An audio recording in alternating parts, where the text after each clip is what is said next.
Science of the Short Barrel 1911, and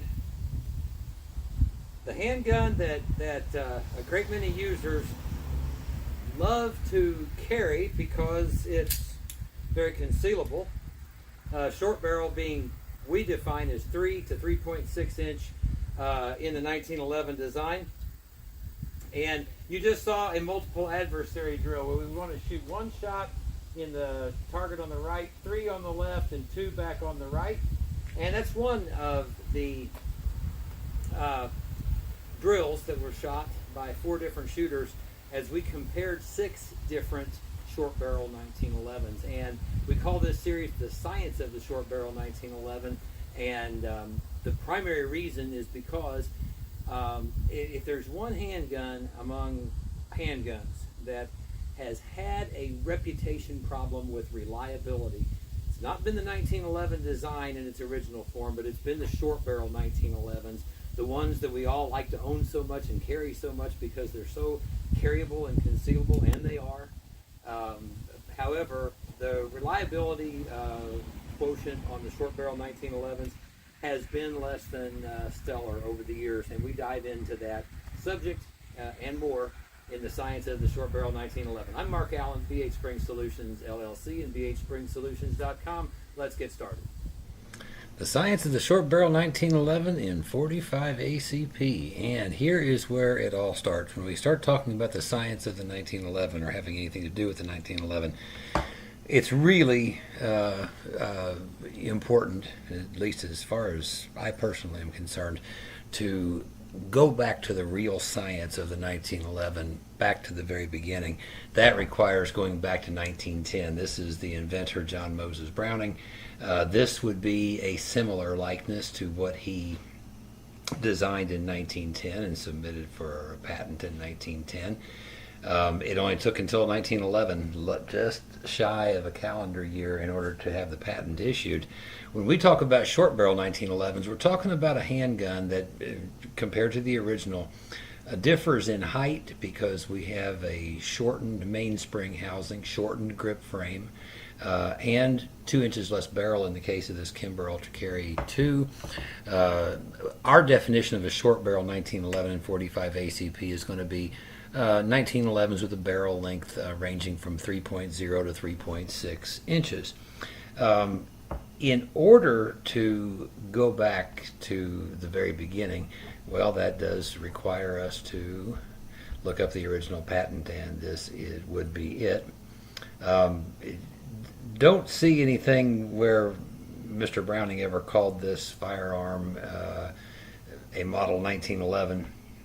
He submitted the patent application and called it a firearm, and that was it. And this is the, I guess, the artistic rendering of his invention in 1910, and we recognize this as the model 1911 today. And we find some very, very interesting things in this patent application that is going to dispel a lot of myths, and we kind of feel like that's important as we dig into this subject of the short barrel 1911s. We're doing so because these models are extremely popular. They're very carryable, they're very concealable for civilian life and for law enforcement life and service life as far as that goes. They're extremely desirable as far as because of size and because of their potential for firepower, as long as you can get good solid function. Want to point out this in the magazine release. This is John Browning's design of a magazine release, and you see a little cutout right here. We're going to be talking about that and referring to that in the patent application as well. This is another page of the rendering. Shows the slide stop, the barrel bushing, the inside of the slide that he calls a breech bolt. And this is where it starts. And Mr. Browning's patent applications were all known to have been done by himself. He called it harder work that often took him longer than the actual design that he was seeking the patent for, meaning writing the actual patent application. But this is extremely, extremely interesting, and it's interesting in the context that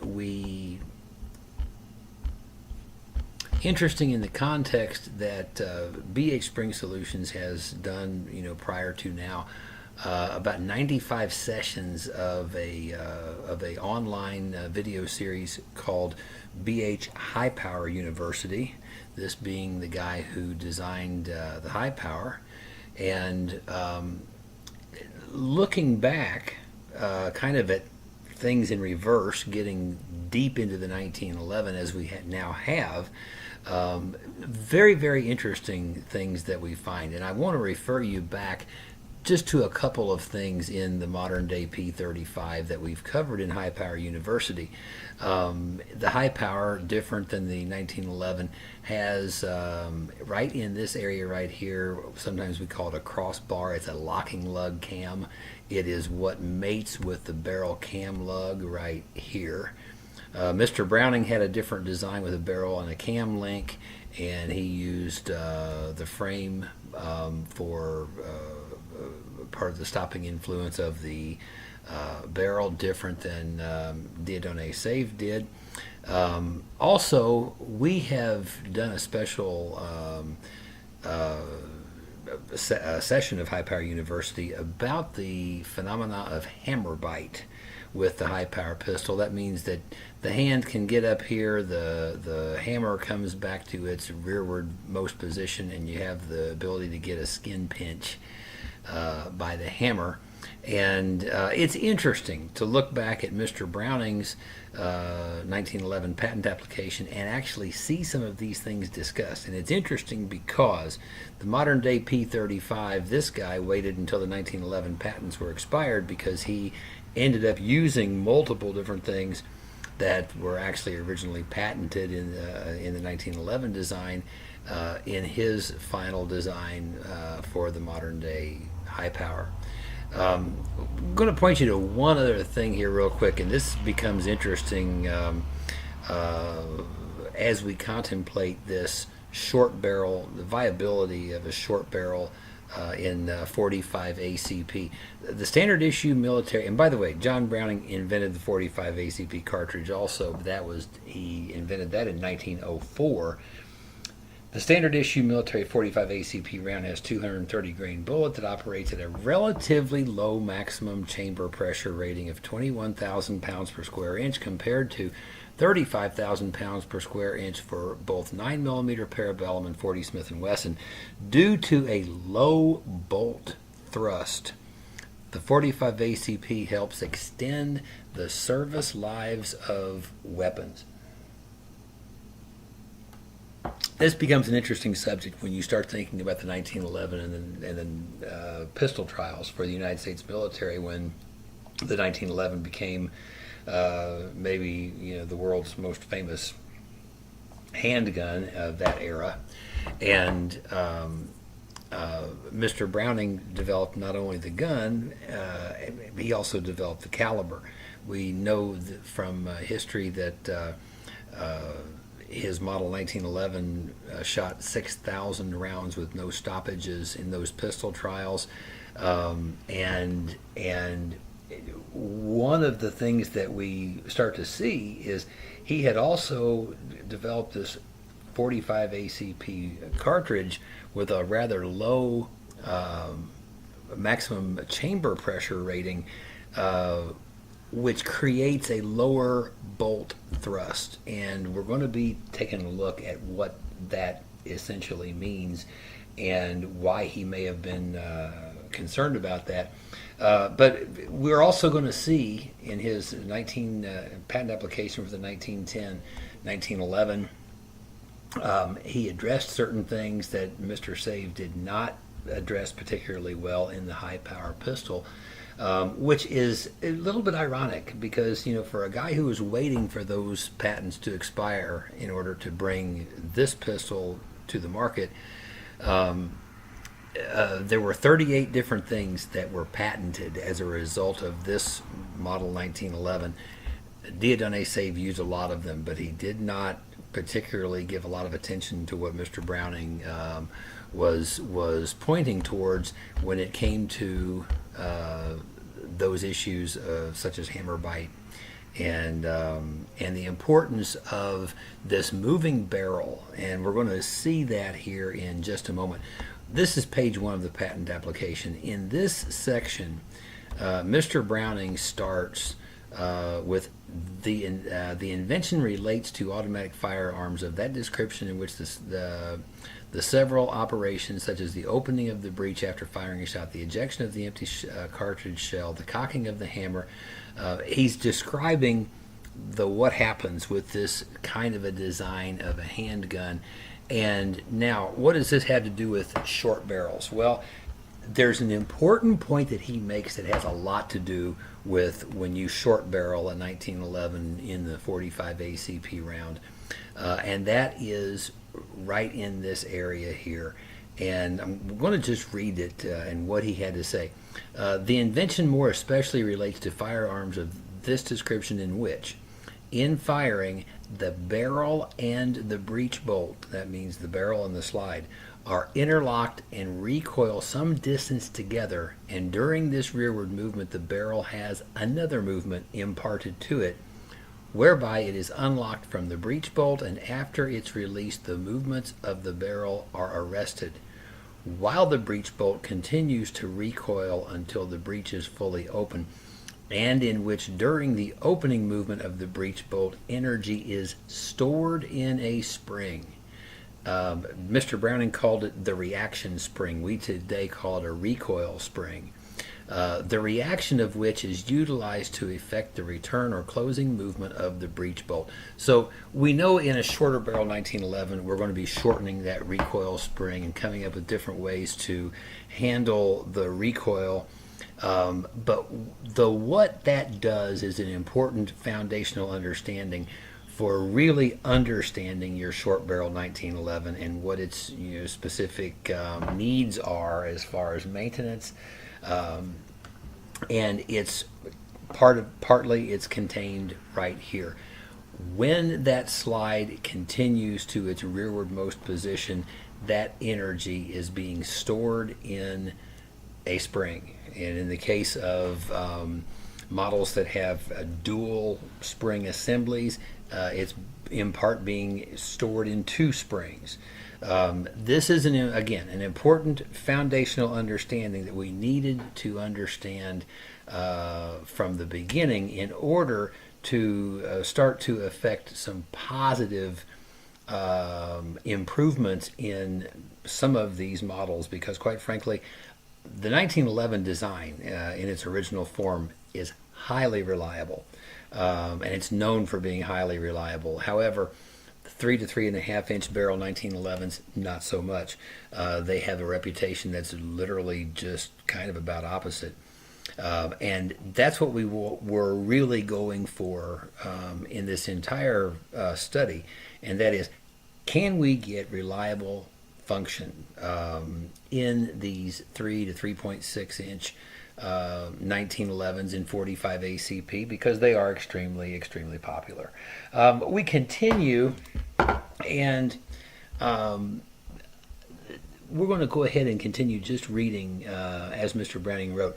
It is essential for the proper operation of firearms of this class that the breech bolt and the parts connected and moving with it should be made as heavy as practicable, so that it may store a maximum amount of energy in the short time during which, on firing, the rearward pressure of the powder gases in the barrel acts upon the breech bolt and initiates its recoil, and so that the breech bolt may continue to recoil under its momentum alone, to complete the opening of the breech and the compression of the reaction spring after the gas pressure has ceased because relieved by the exit of the bullet from the barrel. That tells you how it all happens right there. And he's also talking specifically about what is essential and what's important with regard to this function.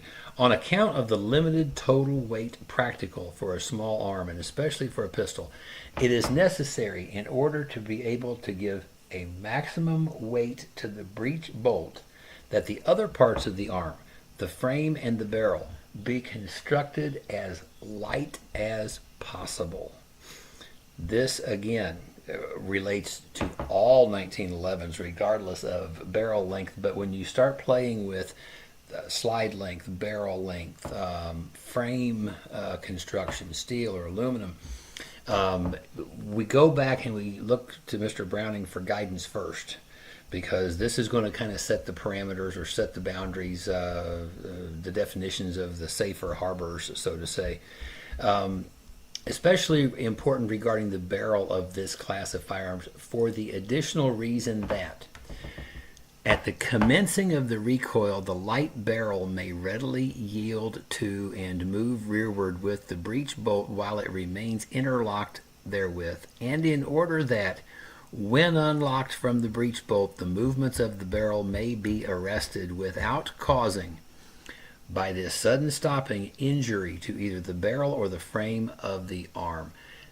This is specifically talking about what happens, occasionally we see in a high power the barrel cam lug fractured, or that crossbar in the frame, that locking lug cam fractured. And that's exactly what John Browning was talking about, is so important. And notice, this is still on page 1 of the patent application, and he is identifying right from the start how important this is. And the distribution of weight, basically, between the breech bolt, what we call the slide today, the barrel, and the frame, and particularly this sudden stopping motion of the barrel when it's released from the slide, and not having that cause injury to either the barrel or the frame, or we see sometimes actually both.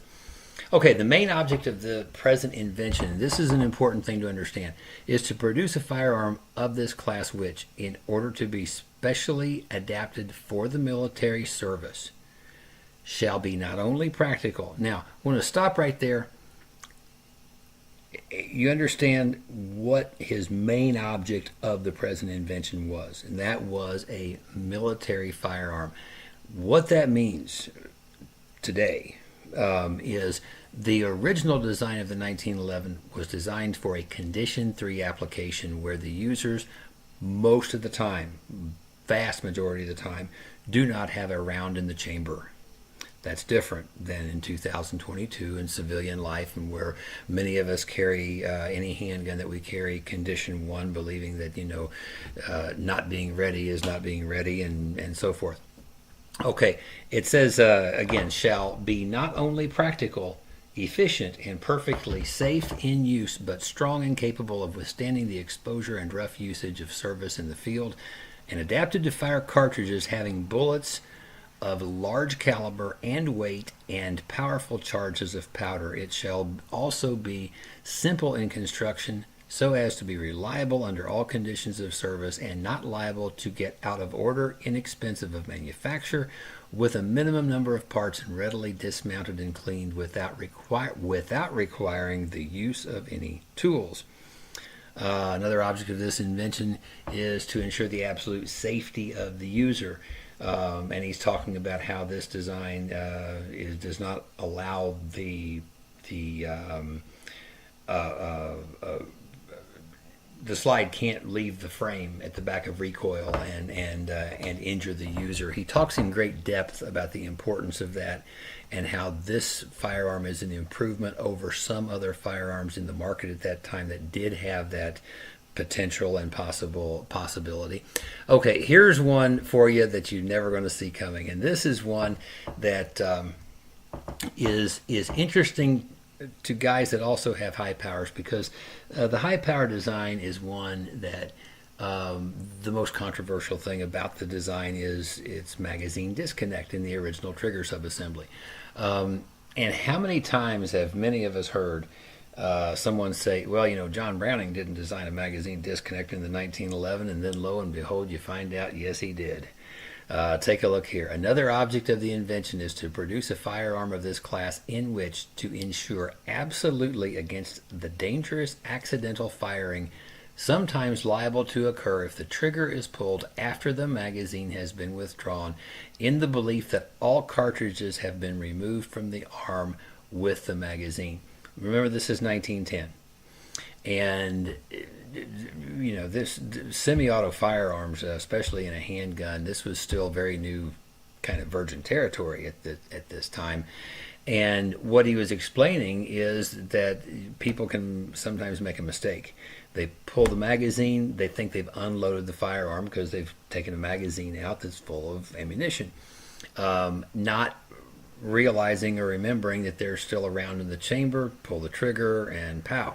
So he used the magazine catch in conjunction with the trigger bar in order to have a magazine disconnect function that did not degrade the trigger, by the way, of course, as it does with the high power pistol. But very, very interesting thing. I don't think the 1911s, as produced by the United States military, ever had a magazine disconnect. However, Mr. Browning got, actually there's two separate parts of the patent.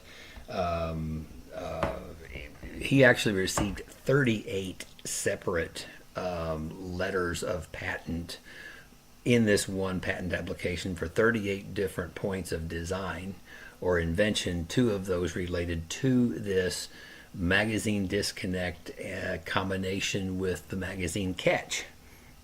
So, there you go. Something you may not have known before. We continue. There's another interesting part here, and Mr. Save did not spend enough time on this particular part either, and that's right here. One of the things you're going to notice too, this firearm, as presented by Mr. Browning, did not have a manual safety as we know it today. It had the grip safety. We know it was designed for a Condition 3 application, and he did not design originally with a manual safety as we know it today. He did have the grip lever, the grip safety as we would call it today. But notice right here, as shown in the drawings, I have constructed the frame of the pistol with the usual rearward projection between the hammer and the grip to ensure a secure grasp and to prevent the hand from slipping upward. But as an additional preventative, I have extended the nose of the grip lever rearward considerably beyond the frame and have formed its lower portion so as to provide a guard which positively prevents the hand grasping the grip from coming in contact with the hammer. And what he's talking about there is that. And this would be Mr. Browning's rendition of what he envisioned a grip safety beaver tail, if you will, to look like, and to make absolutely sure of no contact between hammer and hand.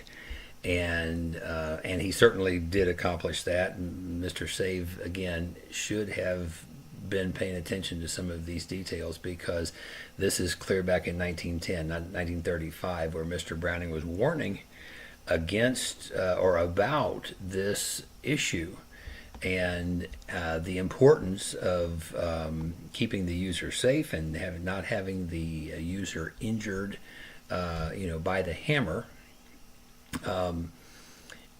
This section, this is again about the magazine disconnect again, and then we find, and this is such an interesting part right here.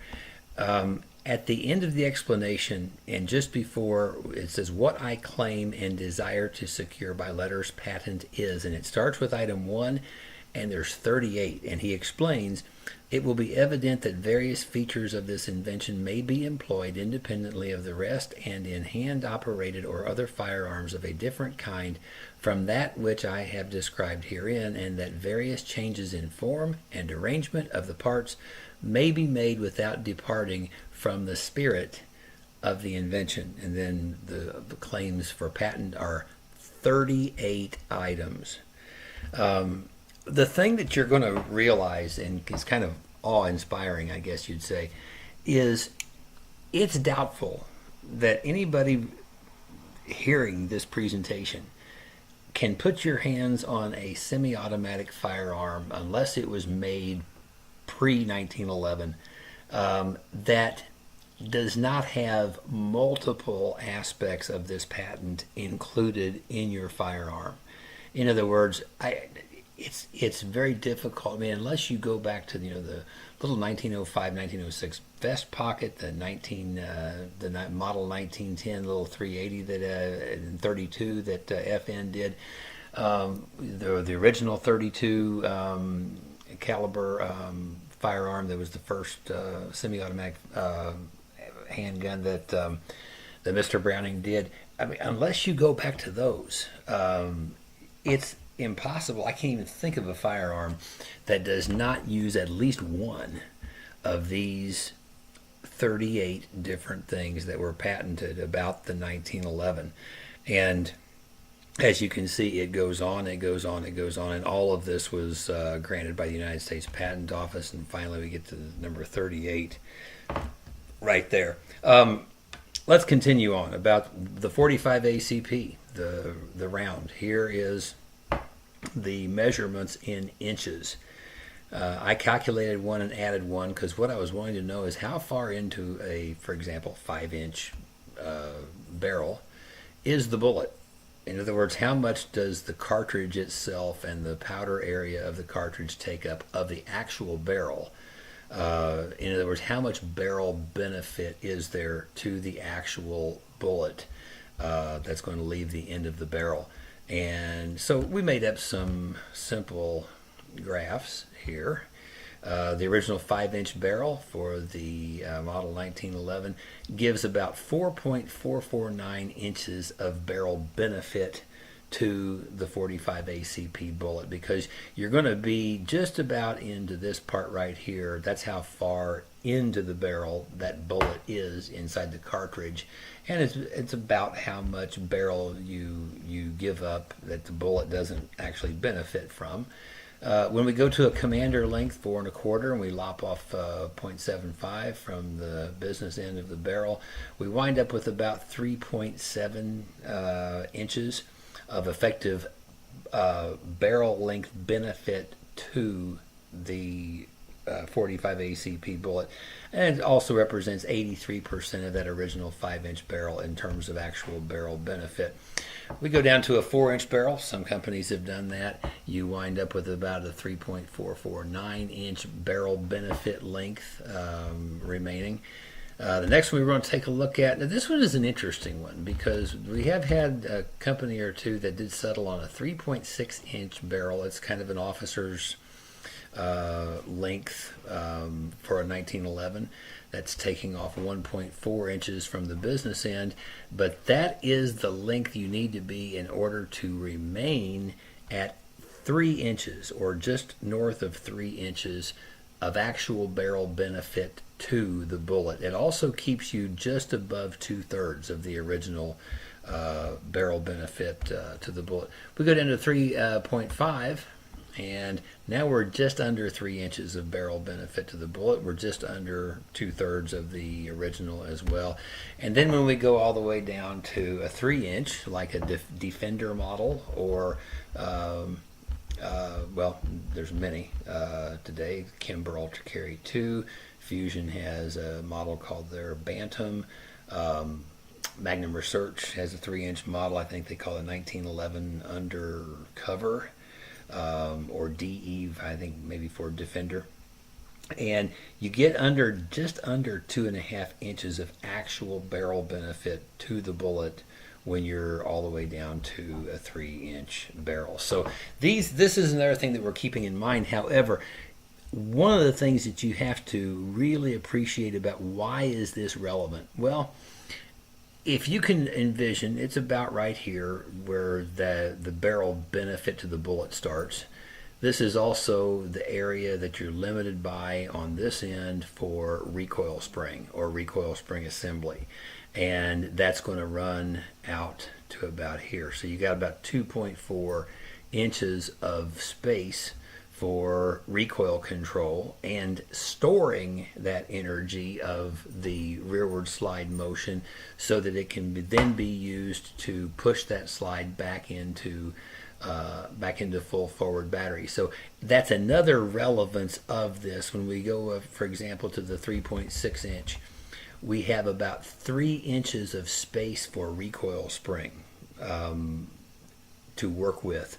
And that allows more spring. It allows more storage of energy. And this is really actually already getting to the heart of understanding the science of the short barrel 1911 is what do you have to work with in terms of this real estate, this space for storage of energy. And that is being that this space approximately the same amount of length as the effective barrel length benefit. Okay, we're going to run back real quickly and we'll be wrapping this up.